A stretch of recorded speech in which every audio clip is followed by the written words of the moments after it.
This is Channels Television's breaking news.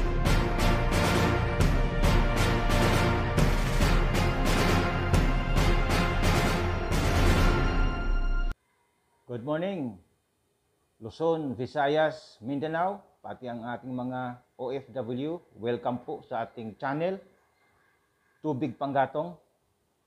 Bigyan po natin ng kunting background, bakit ganyan po ang ating pangalan ng channel, dahil ang ating pong goal ay makagawa ng makina na gagamitan po natin ng tubig. Pansamantala na hindi pa natin marating ang ating goal dahil kulang pa po tayo sa fund. Atin po munang tutulungan ng ating mga kababayan paano po makatipid sa kanilang mga gastusin sa pang-araw-araw. At ngayon ang ating topic ay saving effectively. So, paano nga ba maka-save ng effective or maayos o epektibo? So, ito po ang ating ilalahad sa oras na ito. So, bakit napaka-importante po ang savings? Dahil po, savings ay equivalent po yan sa income. Kapag save po tayo ng maganda-ganda, maidadagdag po natin ito sa ating pong income. Marami pong tao hindi nagbibigay ng halaga sa savings kasi parang ano lang yan, parang piso-piso lang yan, hindi parang walang value. Pero atin pong ilalahad ngayon dito, paano po magkakaroon tayo ng maganda. Ang ating topic, saving effectively. So, una po, para makasave po sa inyong pang-araw-araw, dahil ito po ang ginagawa namin, mayroon pong tayong machine na tinatawag na libreng mineral water or homemade mineral water. Ito po ay mayroon po tayong video dito. I-click nyo lang po ang ating pong channel, Tubig Panggatong. Hanapin nyo po paano po kayo yung title doon, paano makakalibre sa inyong mineral water. Makikita nyo po doon ang video, dalawang video. So, libre, kung mayroon ka nitong libreng mineral water or ang tawag natin doon sa ating machine na yun ay ionized alkaline mineral water. So, kami po sa isang araw, yan po ang aming container. Sa isang araw po, sapat lang po sa amin yung aming isang container. Dahil kailangan po natin uminom ng maraming alkaline water para tayo po ay magiging healthy. So, kung araw-araw po nakasave po kami ng 30 pesos, malaking bagay na po yan. Okay? Nakakalibre na kami nito. So, gusto ko pong ibahagi sa inyo paano po makakasave. So, gagamit ka po nitong ionized alkaline mineral water. Dahil ikaw pong gagawa nito, libre ka na. Dahil kukuha ka lang naman po, ipipilter mo lang po ang iyong kung sa Maynila ka, sa iyong Maynilad, so ipipilter mo lang at pagganahin mo yung machine na yun, makakalibre ka na araw-araw. Okay? Pangalawang strategy, savings po sa inyong kalan. Mayroon po tayong mga kalan na napakamura lang ang fuel. Kung ang ating mga price po ngayon dito sa malapitan po sa mga sentro lang na Manila, ang presyo po ng LPG ay 680. Kung gagamit po kayo ng itong mga matitipid na kalan, itong kalan, ang hanapin nyo po, yung kalan na may atomizer. Yan po ang matipid na kalan. Available po ito online. Itong mga product na ito, itong ionized alkaline mineral water, available po ito sa online. Ganon din, itong mga kalan na matipid, available din po online. So, itong hanapin nyo ay yung mayroong atomizer. Dahil wala po yung uling at matipid po sa inyong consumption sa gas. So, kung ang presyo nga dito sa malapit sa mga distributor ng LPG, 680. Paano doon sa mga malayo, Visayas, Mindanao, doon sa mga Northern Luzon na malalayo, abot po sila ng 750 hanggang 900 pa ang presyo. So kung gagamit ka nitong matipid na kalan, ang gastos mo maglalaro lang ng 300 per month. So napakang malaking bagay. So ang ibig sabihin, makakatipid ka nito araw-araw ng more or less 10 pesos. So mayroon kang 30 pesos sa iyong libreng mineral water plus 10 pesos sa iyong sa inyong gas. Okay, naka 40 pesos ka na. May dalawa. Ngayon, pangatlo, kung mayroon kang motorcycle, so recommended po natin ngayon mayroon kang motorcycle dahil panahon ngayon ng mayroong COVID, kung wala po kayong motorcycle, mahirapan po kayong kumilos. Talagang wala.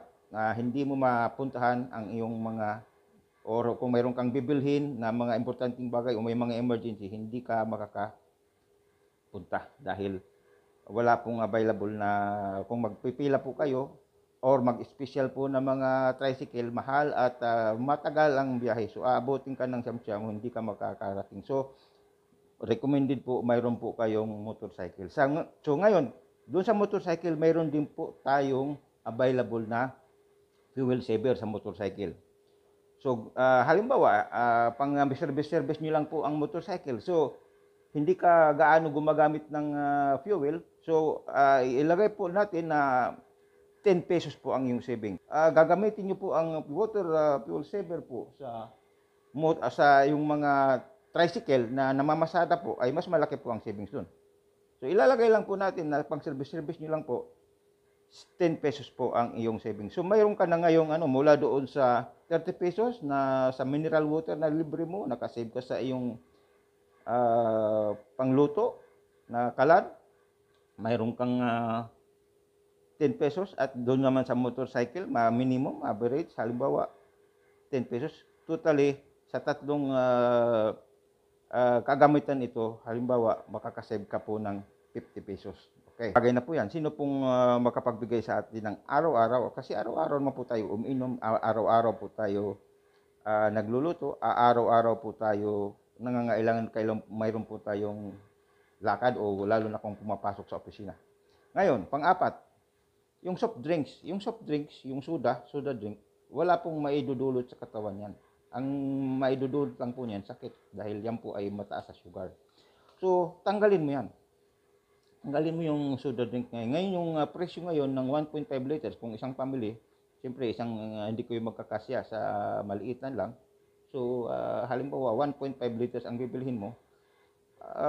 Siguro, hindi ko na monitor ngayon ang presyo kasi hindi po kami umiinom ng soda drink. Maalaala ko lang, itansahin ko lang, 35 pesos. Okay, nakakasave ka ng 35 pesos. So kung araw-araw po kayo umiinom ng soda, minsan kung hindi sa umaga, minsan sa hapon, talagang pag nasanay kang umiinom, halos araw-araw yan. So sa isang pamilya, halimbawa, nakakasave kayo, kung iwasan mo na yung imbis na iinom ka ng soda drink, mag-alkaline water na lang. Kung kumain ka ng tinapay or merienda, mag-alkaline water, maging healthy pa kayo, nakasave pa kayo ng pera, kaunti. Ngayon, yan yung pang-apat. Ngayon, pang-lima. Yung pagluluto, kailangan maging masipag ka sa pagluluto. Kung magluluto ka, makakasave ka ng malaki.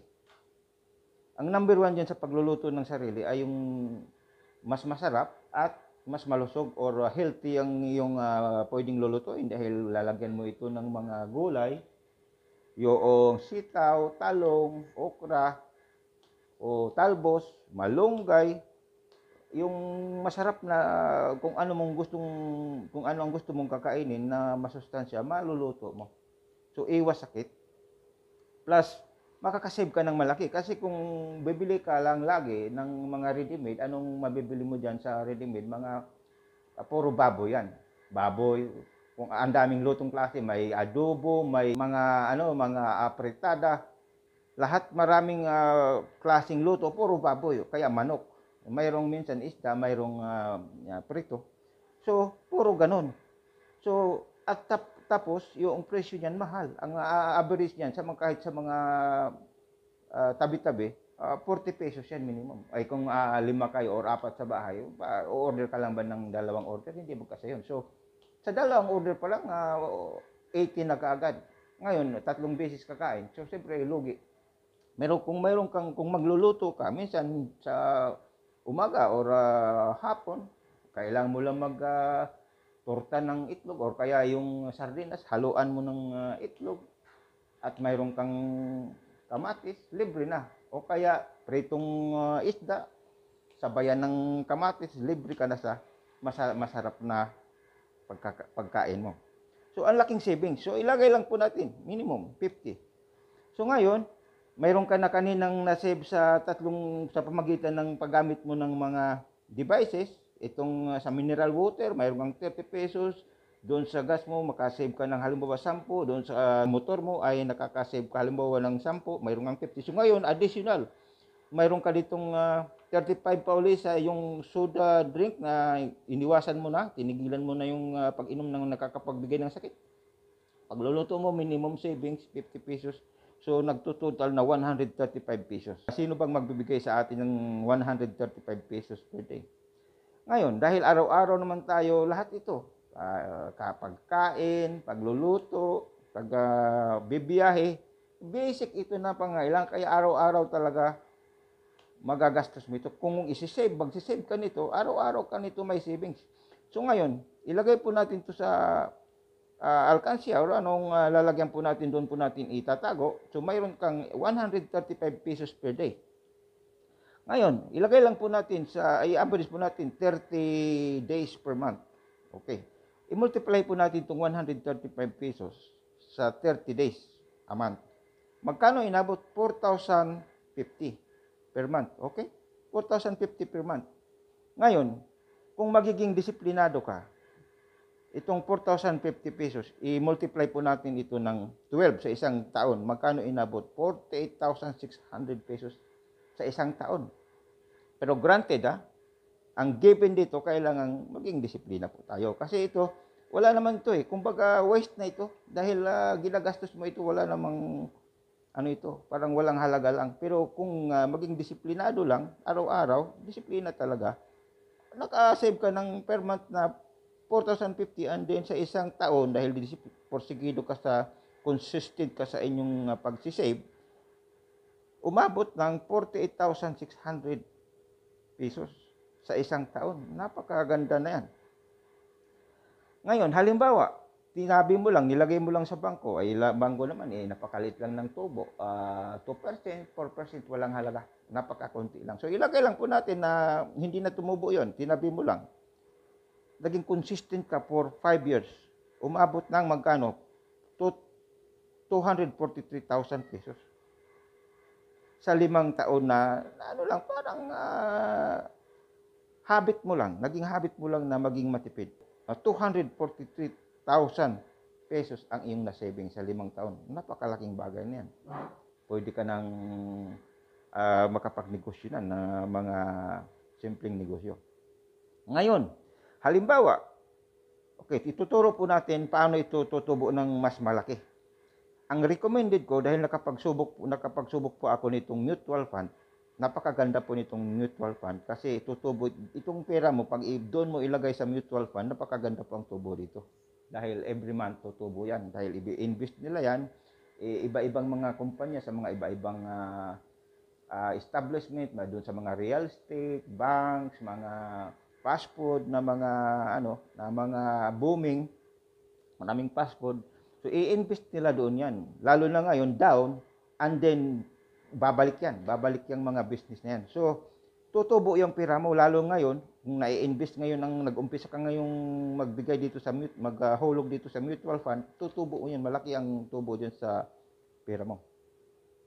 Dahil hindi natin itas yung magbibili ng share kasi malaliman na yun, focus ka na doon sa oras. Ngayon ito, wala tayong oras. Kumbaga, saving purposes lang pong atin. So, ang recommended ko dito sa mutual fund, invest doon sa bangko na napakalit na tubo. So, paano makakatubo ng malaki sa mutual fund? Ganito ang sistema niyan. Ituturo po natin ito sa eskwela ito. Wala pong magtuturo sa labas. Ganito yan. Halimbawa, sa 5 taon, So, dahil nakahulog po tayo, sa isang taon ay halimbawa po natin sa isang taon 48,600. Ngayon, pag hinulog mo ito sa every month, tutubo yan. Every month hanggang sa 12 months, sa isang taon, tutubo yan. Hindi lamang kumbaga wala pong maintain na tubo yan, pero malaki dahil siyempre compounded ang tubo niyan kada buwan. So ngayon ilagay lang po for the sake na para makapaggawa po tayo ng formula, iratsada po natin sa isang taon na tumubo ka ng 7%. So ilagay po natin 7% sa isang taon per annum tayo kasi hindi tayo magkasya sa ating competition sa papel. So per year tayo. Palagay po natin 7% per annum. So itong naipon mo doon sa mutual fund, 48,600. Tutubo yan, after 1 year, tutubo yan ng interest ng, halimbawa, sa sinabi nga natin na 7%. So itong 48,000 tutubo ng 7%, tuloy-tuloy po yan. Hindi po natin yan withdraw siyempre dahil sinisave po natin yan para po sa future. So yung 48,600 tutubo yan sa tinatarget po natin, halimbawa sa 5 years, tutubo yan. Every year, compounded yan. Ito, tumubo, itong magkasama, yung tubo, kasamang tutubo hanggang 5 years. Okay?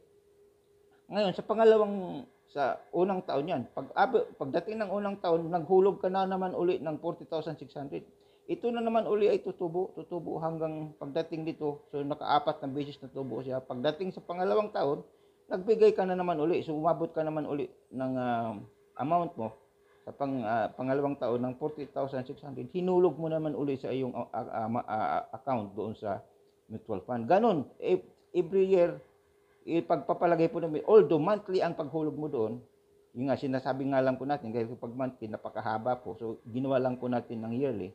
So after 5 years, ito na pong nangyari ngayon, sabay-sabay na po tutubo yung iyong pera. So, ang formula niyan, ganito. So, ang formula, ganito yan.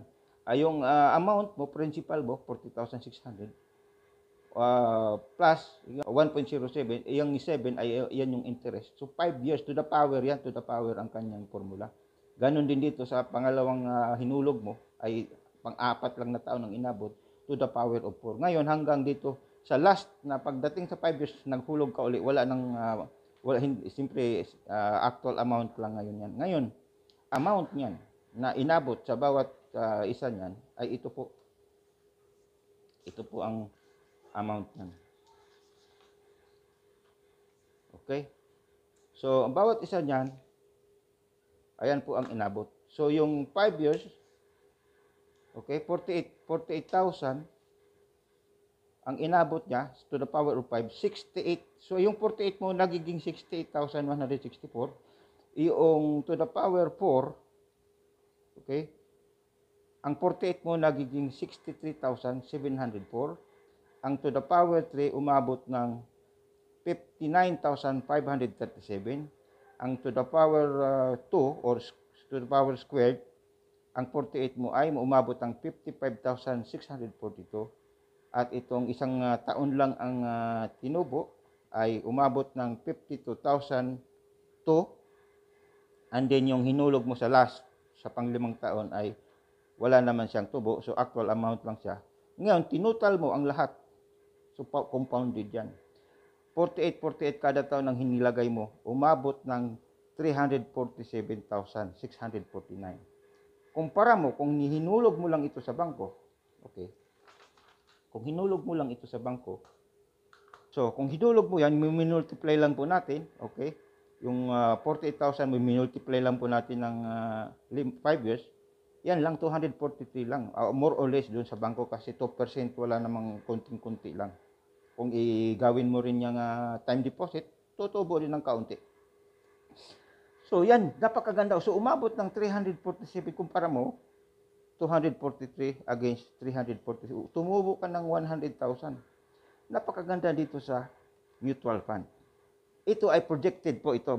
Pwedeng mas malaki. Kung sa actual niyan, kung maganda ang business, kung maganda ang kitaan doon sa negosyo, mas malaki pa dito sa 7% ang kikitain mo sa mutual fund. So, yan. Umabot ka ng 347,649. Saan galing yan? Sa ano lang, sa ating hindi natin binibigyan ng halagang savings, yung pagsisave.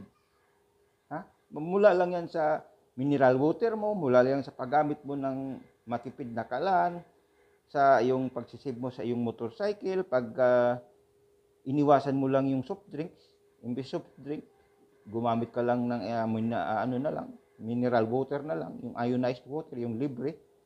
And then sa pagluluto mo lang, ngayon 135 pesos per day, consistent, nakaipon ka ngayon ng sa mutual fund, projected ng 347,649. Ayan. 5 years ngayon kung tuloy-tuloy mo pa yan dahil pinanghahandaan mo ang future mo. Kung hindi ka tumigil ng 5 years, tuloy-tuloy mo yan, mas lalong lalaki yan kasi to the power yan. To the power yung usapan dyan, to the power of kung ilang taon. So, yan po ang ating tinuro sa oras na ito. So, ito po ang effective. Kasi, kung minsan nagugutom ka, hindi ka na kumain, hindi ito, minsan okay yan. Pero, hindi yan ang effective. Ang effective, yung gagamit ka ng mga equipment na yung basic natin na katulad nga ng yung tubig natin, makakalibre ka sa iyong gas, nakaka-save ka sa fuel, nakaka-save ka. At itong soft drink kasi wala namang may tulong na maganda yan. At yung pagsisipag mo lang ng pagluluto. Okay? Nakita po natin. Kita po natin ang malaking halaga. Ito ang pinag-usapan po natin dito sa malaking halaga na ito. Savings pa lang ito. Hindi pa natin pinag-uusapan dito yung paano ka kumita ng walang puhunan. So, gagawa po tayo ng video niyan. Abangan nyo po kung paano kumita ng walang puhunan. So, ito, savings pa lang ang ating pinag-usapan. At hindi po natin magagawa yung projection na yan kung wala po tayong equipment. So, ngayon ay ang trend po natin ngayon ay gadget, itong cellphone.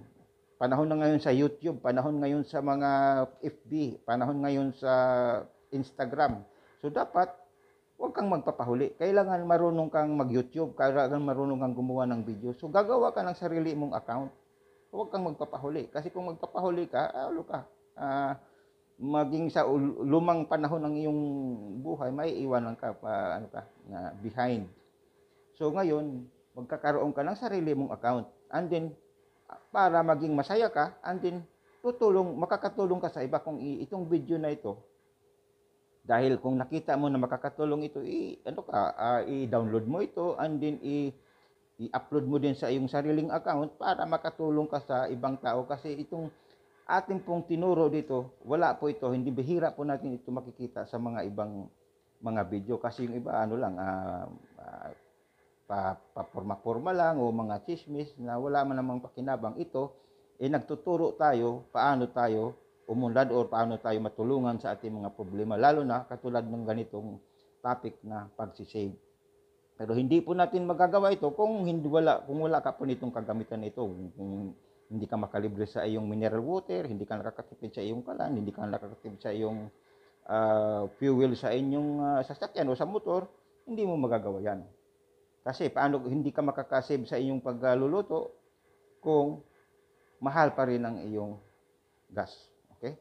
So, ang tool po natin, ito po ang mga tools natin. Kailangan mayroon po tayo dito. At ang mga product na ito, available po ito online. Makikita po sa online ito. Okay? Yan po ang ating topic ngayon. At sana nakatulong sa inyo yung gustong matulungan paano makasave ng maganda. So, yan po ang ating topic sa araw na ito. Saving effectively. Salamat po.